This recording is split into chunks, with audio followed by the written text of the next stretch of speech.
पेट में पाचन शक्ति अच्छी बढ़ जाती है, लेकिन पेट की कोई भी सुध नहीं ले रहा है। और जुम्मा कहती है हमें लवण तो दे दो, लेकिन इसको लावण्य बना करके दे दो। तो लवण का लावण्य दूसरे पदार्थ के साथ जुड़ गया, तब उसको लवण को लवण न बोल करके लावण्य कहा।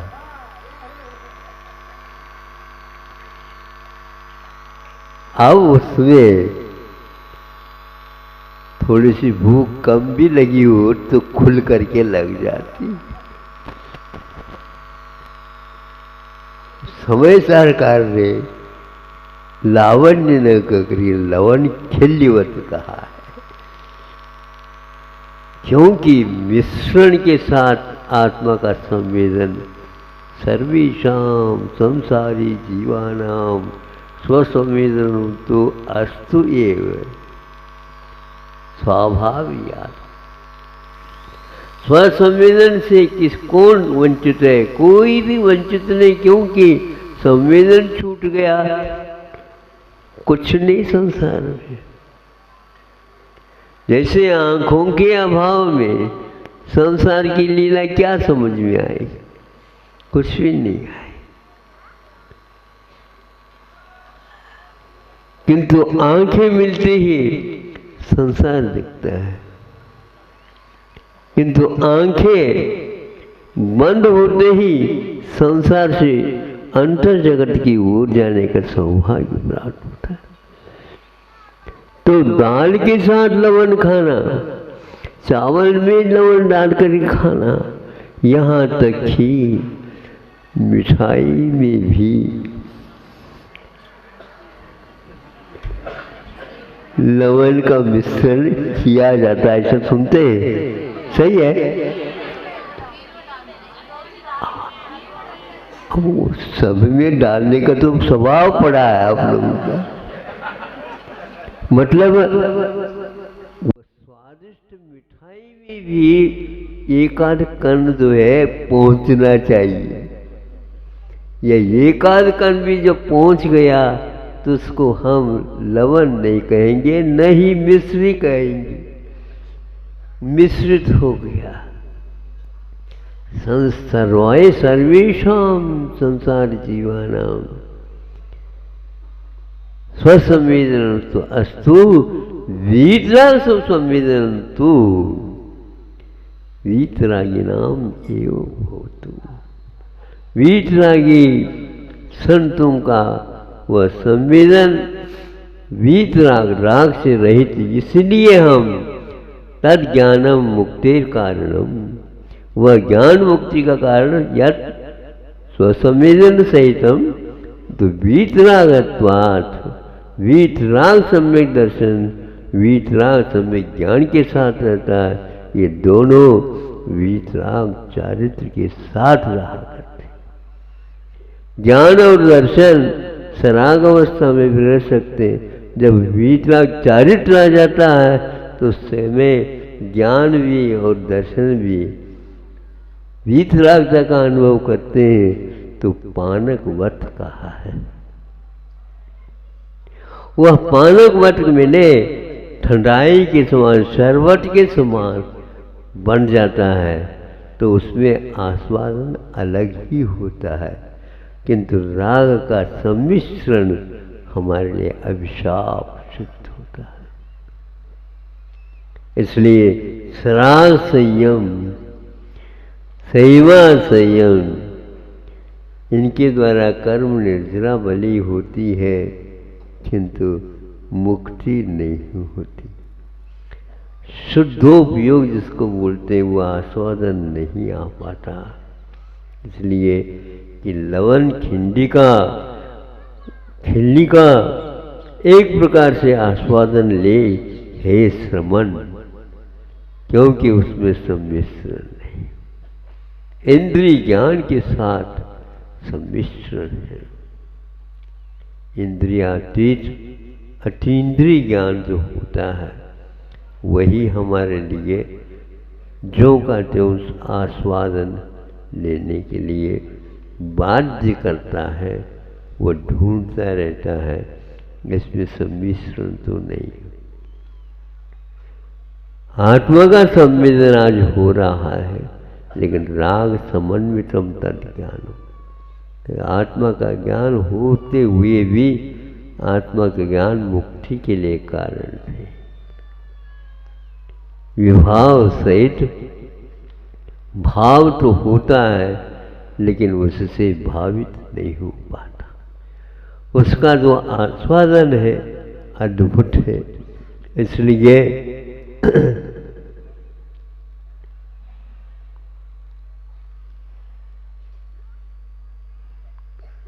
दूर रहो लवण से, दूध फटे नहीं। लवण से दूध को दूर रखो। यदि पास रखोगे, दूध दूर हो जाएगा, फट जाएगा, और लवण तो रखा ही गया। इसलिए लवण मिले राग द्वेष इत्यादि से दूर रहो, तब कहीं जाकर के उसका आस्वादन होगा।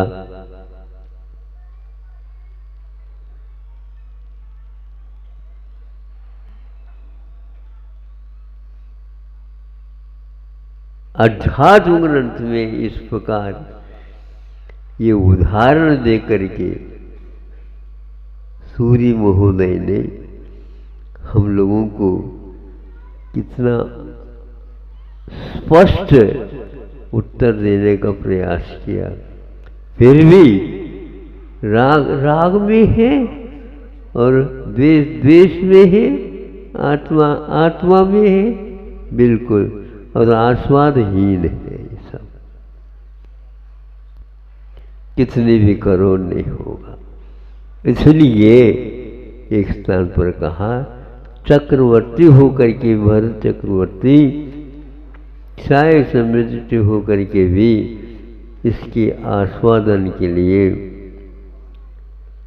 बाहर आ जाता है, उस लावण्य से भी, उस लवण से भी। सारा वैभव उनको आज फीका नजर आ रहा। अब दिखाओ उसको, वह देख तो लेगा लेकिन खाएगा नहीं। दिखाओ। और एक कुछ व्यक्ति ऐसे तो दिखाओ में रहते हैं। दिखाओ का अर्थ क्या होता? दिखावा। ऊपर ऊपर से ऊंचा ही दिखाने से भी आनंद नहीं, और देखने में भी आनंद नहीं, क्योंकि दिखावे देखना नहीं हो रहा, दिखावा ही हो रहा। समय सार में भी यही कहा गया। समय सार ग्रंथ बहुत बड़ा उपकार है, और उसके ऊपर कवर चढ़ा रहे। ये खबर नहीं है, इस कवर में समय सार नहीं।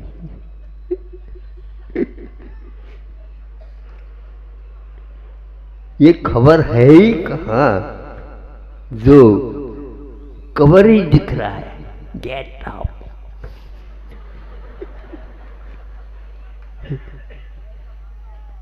गेट आउट कर नहीं कर रहा है वो। गेट आउट क्या दिख रहा है? समय सार में भी वह सामायिक के समय पर भी सामने रख करके सामायिक कर, ऐसा अच्छा है। अब हीरा मोती मानिक आदि आदि अलंकारों से भी उसको सजाते हैं। भगवान भी सरागी है, और इसे यदि सजाएंगे तो सरागी ही कहलाएंगे। वीतरागी को भी आप सराग के रूप में देख रहे हो, और वो जो वीतरागी आप में राग में भी वीतराग का दर्शन कर रहे हैं। धन्य है उनकी दृष्टि, और धन्य है हम भी कि उनकी इस दृष्टि को हमें समझने का अवसर इस समय सार के माध्यम से प्राप्त हुआ। इसीलिए इस पुस्तकाकार समय सार के लिए भी हम बार बार नमस्कार करते हैं। इस निमित्त से वह नैमित्तिक बोध हमें हो रहा है। हमें तीर्थ मिला, तीर्थ के कारण तरने का, पार होने का भाव होता है, इसलिए इसको तीर्थ कहा है। आगम को अष्टबाउल में तीर्थ कहा है। तीर्यते अनेन आत्मायम, यह आत्मा पार हो जाता है जिसके निमित्त से उसको हम तीर्थ बोलते हैं। नहीं तो वह तीर्थ क्या, कुछ भी नहीं, रूप रस गंधात्मक है। ये भेद विज्ञान इस समय सार में दिया है, और इस प्रकार देव गुरु शास्त्र के निमित्त से हमें रागादि से दूर होने का सौभाग्य प्राप्त होता है। धीरे धीरे एक एक एक एक अपने संकल्प के अनुसार मंजिल तक पहुंचते जा रहे हैं। धीरे धीरे एक एक दिन कम होते जा रहे हैं। कई लोगों को आकुलता है कि तिथि अभी भी घोषित नहीं है, और हमारे भी ओर देखते हैं। मैं इन तिथियों की ओर तो देख सकता हूँ, उस समय हम अपने आप को अतिथि देख रहे हैं क्या नहीं रहे, क्या पता। महाराज आपको बताना चाहिए, क्या बताना चाहिए? कैलेंडर देख लो, उसमें बताया हुआ है एक वर्ष का पूरा कौन सी तिथि के दिन कौन से अतिथि महोदय की महिमा हो गई है, ये सब लिखा हुआ है। नहीं, हाँ, आपके मुख से, हमारे मुख से तो कुछ नहीं निकलेगा। इसलिए नहीं लिखा कि न तिथिया संति ये शाम अच्युतया। जिनके पास कोई तिथि नहीं है वह अतिथि कहलाएगा। और आप लोग अतिथि सत्कार करना सीख लो, बाकी सब ठीक है। नहीं तो फीका फीका हो जाएगा। भले ही नीरस दे दो, लेकिन अतिथि की पहचान करके दे दो। अहिंसा परमो धर्म की, आचार्य गुरुवर श्री कुंद कुंद भगवान की, आचार्य गुरुवर श्री ज्ञान सागर मुनि महाराज की,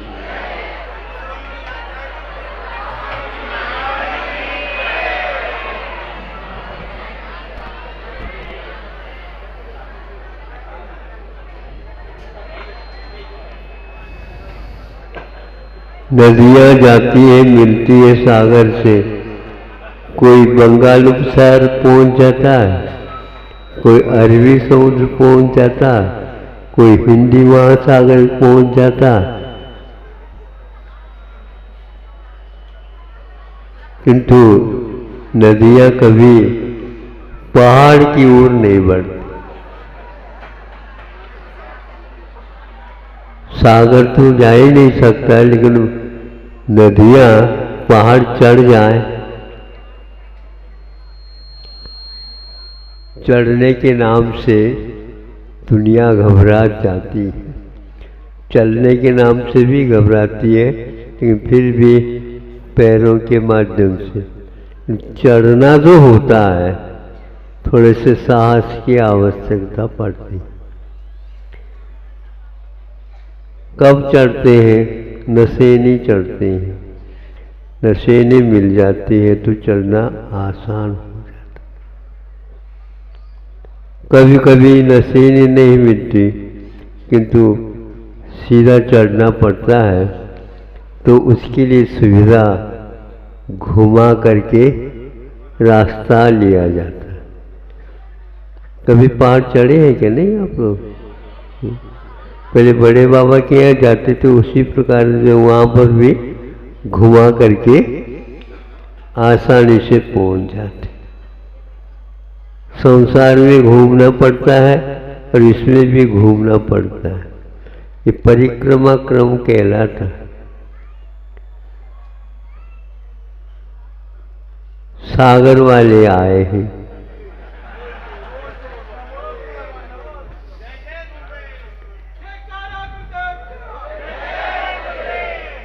साथ में सागर को भी ले आए।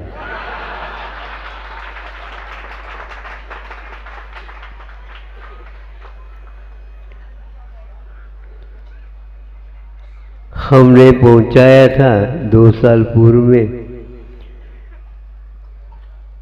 अभी तो यही प्रोग्राम हो जाए वहाँ पर। अभी चातुर्मास की बात नहीं करना। ये लोग थोड़े में संतुष्ट नहीं होते। अब क्या करें, महाराज ने इस समय भेजा है तो ये पक्का है चातुर्मास तो यहाँ होना है ही नहीं। पहले ही आप लोग सर्वज्ञ बन गए। सर्वज्ञ की बात तो पूछ लेते। लेकिन योग ऐसा ही हुआ कि वहाँ पर सब कुछ कार्यक्रम हुआ, लेकिन चातुर्मास के समय पर कोई न कोई इस ढंग से अड़चने आ गई। तो हमने कहा भाई सीधा आपको इधर उधर की बात नहीं सुनते हुए कुंडलपुर के पास चले जाओ। वहाँ पर कोई भी है ही नहीं, तो बड़े बाबा के यहाँ चातुर्मास होना है। अभी किसी को कहो नहीं। उनको भेज दिया। कुंडलपुर में चातुर्मास हुआ। दोबारा उनका नंबर वहीं पर आ गए सागर में किसी योग से। उस समय में भी कोई न कोई ऐसा अड़चन आ गया तो सीधा सीधा बिना 12 है शांतिनाथ भगवान के पास जाना है। उस समय में भी सागर को बहुत अखरा था। खरा था वो, इसलिए अखरा था। उसके सामने कोई किसी का चलता नहीं।